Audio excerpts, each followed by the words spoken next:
Hello everyone, welcome to Good Morning Philippines. Today, we will talk about education and learning in the midst of pandemic. Right, partner? You are right, partner. In today's episode of Good Morning Philippines, we have invited an educator and learners to do a sit-down interview regarding to our topic, education in this time of pandemic, and that includes topics like face-to-face classes versus distance learning. So now, let us introduce our invited guest, partner. Our first guest is a high school teacher from St. Augustine Academy of Pampanga. Please welcome Ma'am Anika Muli. Welcome, ma'am. We have also invited students from St. Augustine Academy of Pampanga. Please welcome Ian Caperacho, Yuban Fabio, and Antoinette Flores. Welcome to our show, students. Just 2 years ago, COVID-19 pandemic changed the world. It brought uncertainty to the lives of people and it disturbed the customary way of how people do things. Our educational system was not exempted from this sudden shift. To prevent the spread of COVID-19 and maintain healthy social distancing, schools across the country have temporarily closed and transitioned from face-to-face learning to distance learning.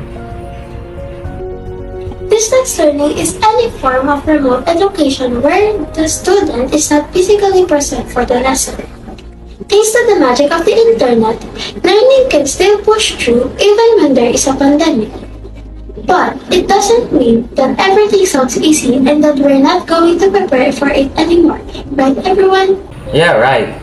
Now, I would like to ask our guest teacher, Miss Anika. Ma'am, what are the challenges of distance learning you have encountered as a teacher? Is it hard to teach virtually? Oh yes! Shifting from traditional face-to-face classes to distance learning is really challenging.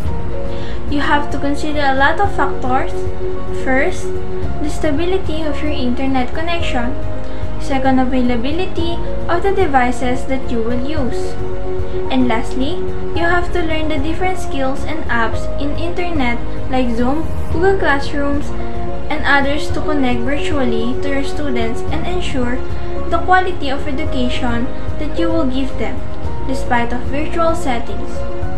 It's really hard and we are still adjusting to the setup. Very true, ma'am. We are all adjusting to this kind of setup, just like here in our show. Now, I would like to ask the same question to our guest students here. As a student, what are the challenges of distance learning? Just like what Ma'am Muli said, it's really challenging for us as a student because this is a new normal type of education and it is a big change in our life. We have to be prepared physically and mentally in this kind of setup.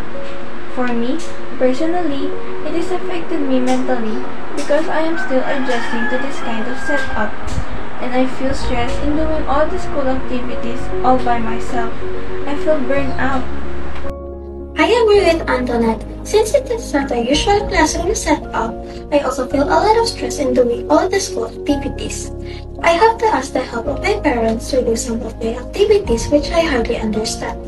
I became dependent to my parents to the point that they are the one who are doing all my activities in school.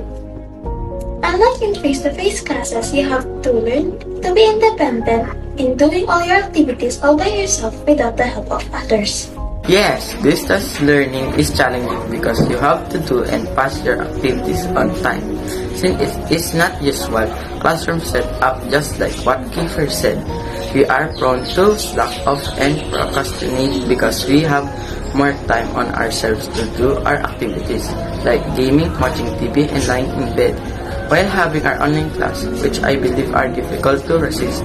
And sometimes, this result is untimely submission of our school activities. So, based from the answer of our invited guests, it seems like distance learning is a disadvantage for them. They still prefer the traditional face-to-face class setup. My next question is for Ma'am Muli again. In your opinion, ma'am, do students learn better face-to-face or online? Well, I think for me, face-to-face learning is still better option because it provides a higher chance of regaining greater understanding in your course subjects. And you'll be able to concentrate harder on your learning because there will be less distraction unlike in home setup. Thank you, ma'am. Friends, we will continue our discussion here after this commercial break. Stay tuned. Shopee Payday Sale! Shop na! And we're back. To our guest students, anyone can answer. What do you miss most in the face-to-face classes?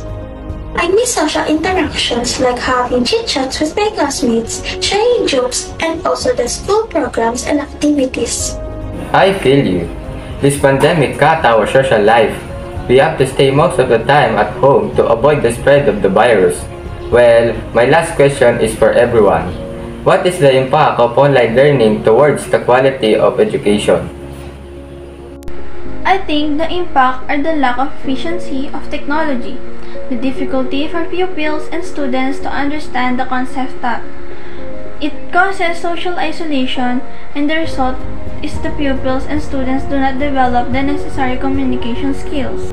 As a student, the impact of online learning toward the quality of education is the adaptability struggle. It's hard to adapt in this new normal education. My mindset is still in the traditional classroom setup. Next is self-motivation. I need to find the motivation to follow the educational trends so that I can overcome the challenges in e-learning. Thank you so much to our guests for sharing your thoughts about face-to-face and distance learning class. To everyone and to our viewers, always remember that only a positive attitude will help you overcome the challenges of distance learning. Time management is also the key to adapt to these changes. Thank you so much to our guests for sharing your time with us. And to our viewers, thank you for watching Good Morning Philippines. And watch out for our next episode. Goodbye everyone.